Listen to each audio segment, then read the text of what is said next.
ராஜா sir. ராஜா சார்னு எனக்கு அவ்வளோ உயிர். நான் அவரோட காம்போசிஷன் அதெல்லாம் சொல்லவே தேவையில்லை. அவர்கிட்ட ஒரு பாட்டு பாட நடக்கலை. அது ரொம்ப வருஷத்துக்கு அப்புறம் இந்த மாதிரி சார்கிட்ட இருந்து ஃபோன் வருதுன்னு சொல்லி என்னோட ஃப்ரெண்ட்ஸ் இருக்காங்க. அவங்க பிரசாத் ஸ்டுடியோவில் இருந்து கூப்பிடுற வாடா அப்படி சொல்லிட்டு நான் போகும்போதில் இவங்க வழி மறைச்சு அங்கே சரவணபுரம் இருந்த முன்னாடி அங்கே காஃபி குடிச்சு எனக்கு பண நஷ்டம் சமய நஷ்டம் இருந்தாலும் ஃப்ரெண்ட்ஸுக்காக பண்ணுறது உண்டு. ஒரு நாளைக்கு இந்த மாதிரி கால் வந்தது. பார்த்தா நிஜமாக பிரசாத் ஸ்டுடியோ தான். நான் வந்து சாரை பார்த்தேன். எனக்கு அதெல்லாம் ஆச்சரியமாக இருந்தது. இப்போ தாரதப்பட்டை அப்படின்ற படத்தில் அந்த என்னுள்ளம் கோவில் அங்கே உண்டு தெய்வம் அப்படின்ற பாட்டு சார் பாட வச்சார். அது உங்களுக்கெல்லாம் இப்போ ராஜா சார் தான் முன்னாடி நின்று பாடணும். முன்னெல்லாம் கேபினில் இருந்து அதான் திட்டினா அந்த வழியாக ஓடி போயிடணும். இது அவரை தாண்டி தான் ஓடணும். வாய்ப்பே இல்லை. இப்போ அவரும் முன்னாடி இருக்கார். ரெண்டு பாடி முடிச்சதுக்கப்புறம் பாட்டு ப்ளே பண்ணார்.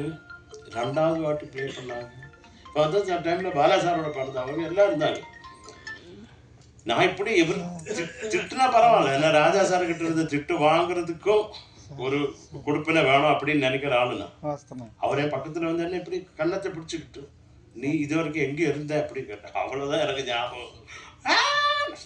என்னோட ஃபேமிலியில் எல்லாரும் செத்து போயிடுச்சுன்னா நான் எப்படி அழுவேன் அந்த மாதிரி அழுதேன். கடைசியில் சாரை அவரோட கட்சி கொடுத்து என் கண்ணீர் எல்லாம் ஒப்பி நம்ம ஒரு ஃபோட்டோ எடுக்கலாம் ஷரத்தோட சாரு சொல்லி எடுத்த ஃபோட்டோ தான் என் வீட்டில் வச்சுருக்கேன்.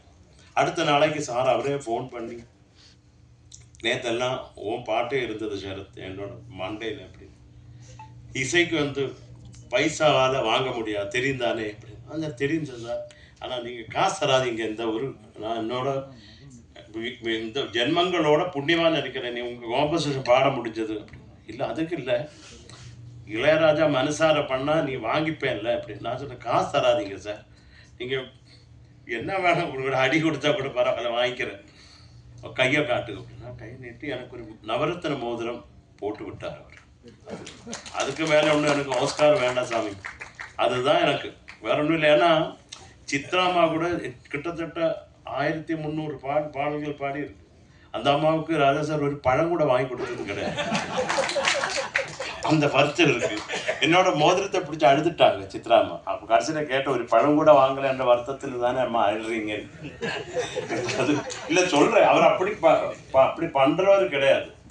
ராஜா சார் மியூசிக்கு அது கேட்டு சார்கிட்ட நான் சொல்லியிருக்கேன். அது கேட்டு தான் இன்ஸ்பயர் ஆகி தான் மியூசிக் பண்ணோன்னு வந்தேன் சார்.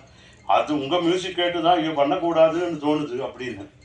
ஒரு அப்படிப்பட்ட ஆள். அது மட்டும் இல்லை, எனக்கு இப்போ வாழ்த்து சொன்ன ரமேஷ் விநாயகம் இப்போ அப்படின்னு எடுத்துக்கிட்டாலும் பரவாயில்ல. ஆனால் ரியல் உண்மையான சமாச்சாரத்தை சொல்கிற இசை வந்து முறைப்படி பண்ண தெரிஞ்ச ஒரு அசாத்தியமான கம்போசர் வந்து ரமேஷ் விநாயகம்.